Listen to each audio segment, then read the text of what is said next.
Hey there everyone, welcome to Crappy Reviews. I am the Crapgamer, the king of all game-related media, at your service, back with another video. Thank you guys for taking time out to check it out, I really appreciate it. Make sure you guys give this video a thumbing and or liking, and subscribe to the channel if you haven't already, because I would really appreciate that as well. On to today's topic, and we now have various reports that the PlayStation 4 Neo will actually be revealed at its own event on September 7th, and this is from multiple reports. Again, keep in mind that this is all unconfirmed at this point, and just rumors, but following the initial report from a French site, Gameblog, Vice Gaming has said that they've heard from multiple sources as well that Sony will officially reveal the PlayStation 4 Neo on Wednesday, September 7th at an event in New York. According to one source, the event will be a technical showcase, while another said finalized development kits will be sent out to developers around that time. Now, I'm not really sure about that because I've heard that developers already have it, since I actually have the developer documents and it already explains how to do everything, and people are already supposed to have turned in quote-unquote Neo mode games starting before October. So it also says Vice said that sources are familiar with the planned rollout for the new machine, but have chosen to remain anonymous because they aren't allowed to publicly speak about Sony's plans. Of course, Sony declined comment, but I will link this article in the description. You know, we all knew it was coming out. The original idea was to come out around October. It makes sense to me. The main thing is people are like, well, they won't release it the same time they're releasing PlayStation VR. They will. Here's the thing. This thing isn't going to be a slim or anything. I would expect it to be in the same exact case as the standard PS4, and it's just going to be a more expensive quote,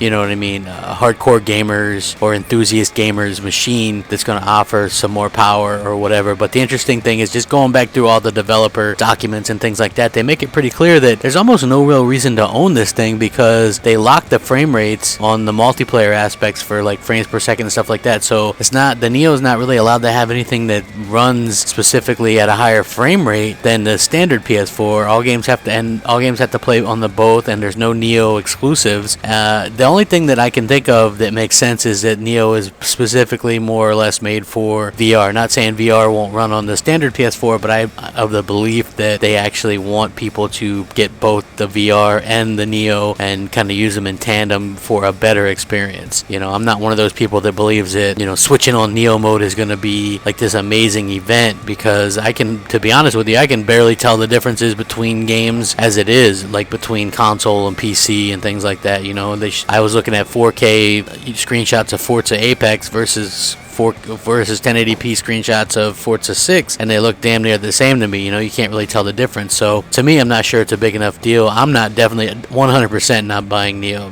I only own like 9 physical games on my PlayStation 4, so I think that I definitely wouldn't be interested in buying that. If you are, hey, props to you, but Sony just hasn't done enough to warrant the purchase of another console at this particular time in my life. In fact, I'm not even sure I'm going to ever bother with another PlayStation console, just because it looks like Microsoft is satisfying all those kind of console needs with you know, with what they're doing with the S and then Scorpio and then whatever is coming forward. I mean, I'm not a person that can really sit there and run out and buy 1 million consoles every 2 years, you know what I mean? I'm not spending thousands of dollars every 2 years on consoles, but this is interesting. We'll definitely be taking a look at it. I'm really interested to see how Sony handles this, because a lot of people are still looking at it, even though it's the documents leaked and everything, as quote-unquote rumor, and I'll believe it when I see it, and why would Sony fracture the fan base and all this kind of stuff. So this proves that Sony, I'm interested to see how Sony actually handles it. Yes, Microsoft announced Scorpio, but Sony's the one that's going to have to get out there and sell people on this product ASAP. So I'm interested to see how that goes. Let me know what you guys think. Sound off, comment, rate, subscribe. Rack 'em up, Crapgamer out.